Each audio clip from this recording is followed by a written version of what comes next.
ಮಂಡ್ಯದಲ್ಲೂ petrol diesel ಬೆಲೆ ಏರಿಕೆ ಖಂಡಿಸಿ ಆಕ್ರೋಶ ವ್ಯಕ್ತವಾಗಿದೆ. ಸರ್ಕಾರದ ವಿರುದ್ಧ ಬಿಜೆಪಿ ಕಾರ್ಯಕರ್ತರು ವಿನೂತನ ಪ್ರತಿಭಟನೆ ನಡೆಸಿದರು. ಮಂಡ್ಯದ ಸಂಜಯ್ ವೃತ್ತದಲ್ಲಿ ಪ್ರತಿಭಟನೆ ನಡೆದಿದೆ. ಸರ್ಕಾರದ ವಿರುದ್ಧ ಆಕ್ರೋಶ ವ್ಯಕ್ತವಾಗ್ತಾ ಇದೆ. ಮಂಡ್ಯದಲ್ಲೂ ಕೂಡ ತೈಲ ಬೆಲೆ ಏರಿಕೆ ಖಂಡಿಸಿ ಪ್ರತಿಭಟನೆ ನಡೆದಿದೆ. ದೃಶ್ಯದಲ್ಲಿ ನೋಡ್ತಾ ಇದ್ದೀರಿ, ರಾಜ್ಯದಾದ್ಯಂತ ಬೇರೆ ಬೇರೆ ಭಾಗಗಳಲ್ಲಿ ಪ್ರತಿಭಟನೆ ಕಾವು ಜೋರಾಗಿದೆ. ಬಹಳ ವಿಭಿನ್ನವಾಗಿ ಪ್ರತಿಭಟನೆಯನ್ನ ನಡೆಸಲಾಗ್ತಾ ಇದೆ. ಕಾರಿಗೆ ಹಗ್ಗ ಕಟ್ಟಿ ಎಳಿತಾ ಇರೋ ದೃಶ್ಯ.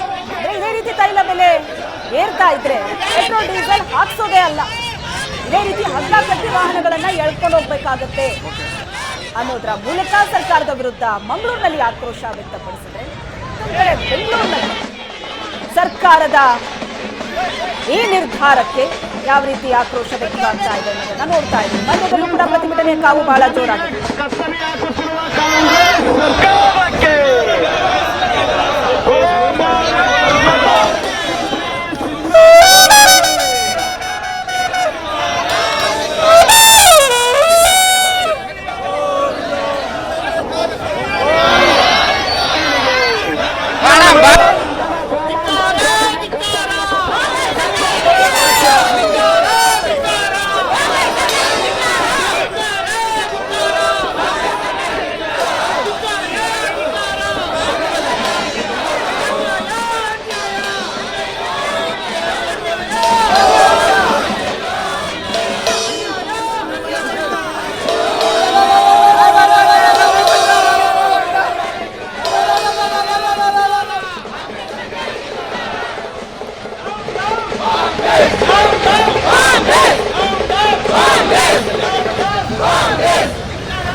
ವಿಭಿನ್ನ ಪ್ರತಿಭಟನೆ ನಡೀತಾ ಇದೆ ರಾಜ್ಯದಾದ್ಯಂತ. ಬಿಜೆಪಿ ಕಾರ್ಯಕರ್ತರು ಸರ್ಕಾರದ ವಿರುದ್ಧ ಆಕ್ರೋಶವನ್ನ ವ್ಯಕ್ತಪಡಿಸ್ತಾ ಇದ್ದಾರೆ. ನಿಜ, ಪ್ರತಿಭಟನೆ ಕೂಡ ಬಹಳ ವಿಭಿನ್ನವಾಗಿ ನಡೆಸ್ತಾ ಇದ್ದಾರೆ. ಬೈಕ್ ಅನ್ನ ತಳ್ಳಿಕೊಂಡು ಹೋಗ್ತಾ ಇರುವಂತಹ ದೃಶ್ಯ, ಮತ್ತೊಂದು ಕಡೆ ಶವಯಾತ್ರೆ, ಇನ್ನೊಂದು ಕಡೆ ಜನರ ಕೈಗೆ ಸರ್ಕಾರ ಚೊಂಬು ಕೊಟ್ಟಿದೆ ಅನ್ನೋದನ್ನ ಕೈಯಲ್ಲಿ ಚಂಬು ಹಿಡಿದು ತೋರಿಸ್ತಾ ಇದ್ದಾರೆ ಕಾರ್ಯಕರ್ತರು. ಬೆಲೆ ಏರಿಕೆ ಮಾಡೋದ್ರ ಮೂಲಕ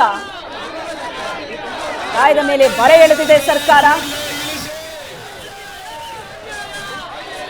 ವಿಭಿನ್ನವಾದಂತಹ ಪ್ರತಿಭಟನೆಯನ್ನ ಕಾರ್ಯಕರ್ತರು ನಡೆಸ್ತಾ ಇದ್ದಾರೆ. ಮಂಗಳೂರು, ಬೆಂಗಳೂರು, ಮಂಡ್ಯದ ದೃಶ್ಯಗಳನ್ನ ನೀವು ನೋಡ್ತಾ ಇದ್ದೀರಿ. ಕೈಯಲ್ಲಿ ಚಿಪ್ ಅನ್ನ ಹಿಡ್ಕೊಂಡಿದ್ದಾರೆ. ಈ ಮೂಲಕ ಸರ್ಕಾರ ನಮ್ಮ ಕೈ ಚಿಪ್ ಕೊಟ್ಟಿದೆ ಅಂತ. ಮತ್ತೊಂದು ಕಡೆ ಚೊಂಬು.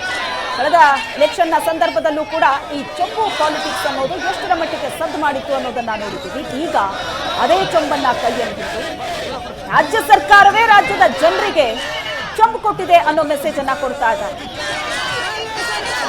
ಕೈಯಲ್ಲಿ ಚೊಂಬು, ಚಿಪ್ಪು ಹಿಡಿದು ಪ್ರದರ್ಶನ ಮಾಡ್ತಾ ಇದ್ದಾರೆ ಕಾರ್ಯಕರ್ತರು. ಮತ್ತೊಂದು ಕಡೆ ಕಾರಿಗೆ ಹಗ್ಗ ಕಟ್ಟಿ ಎಳಿತಾ ಇರುವಂತಹ ದೃಶ್ಯ, ಇನ್ನೊಂದು ಕಡೆ ಎತ್ತಿನ ಗಾಡಿಯನ್ನ ಏರಿ, ಅಂದ್ರೆ ಇದೇ ತರ ತೈಲ ಬೆಲೆ ಏರಿಕೆ ಆಗ್ತಾ ಇದ್ರೆ ವಾಹನಗಳನ್ನ ರಸ್ತೆಗೆ ಇಳಿಸೋದೇ ಅಲ್ಲ, ಇನ್ಮೇಲೆ ಎತ್ತಿನ ಬಂಡಿಯಲ್ಲೇ ಓಡಾಡಬೇಕಾಗತ್ತೆ ಅಂತಲೂ ಕೂಡ ಈ ಪ್ರತಿಭಟನೆ ನಡೆಸಿದ್ರು.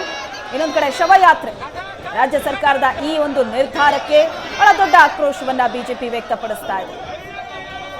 ದ್ವಿಚಕ್ರ ವಾಹನಕ್ಕೆ ಹಗ್ಗ ಕಟ್ಟಿ ಎಳಿತಾ ಇರುವಂತಹ ದೃಶ್ಯವನ್ನ ನೋಡ್ತಾ ಇದ್ದೀವಿ.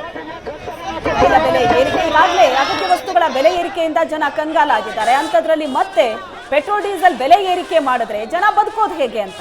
ಪೆಟ್ರೋಲ್ ಡೀಸೆಲ್ ಬೆಲೆ ಏರಿಕೆ ಆದರೆ ಅದಾದ ನಂತರ ಮತ್ತೆ ಅಗತ್ಯ ವಸ್ತುಗಳ ಬೆಲೆ ಏರಿಕೆ ಆಗುತ್ತೆ, ಟ್ರಾನ್ಸ್ಪೋರ್ಟೇಷನ್ ಇನ್ನಷ್ಟು ಕಾಸ್ಟ್ಲಿ ಆಗುತ್ತೆ. ಹೀಗಾದ್ರೆ ನಾವು ಬದುಕೋದು ಹೇಗೆ ಅಂತ ಜನ ಪ್ರಶ್ನೆ ಮಾಡ್ತಿದ್ದಾರೆ.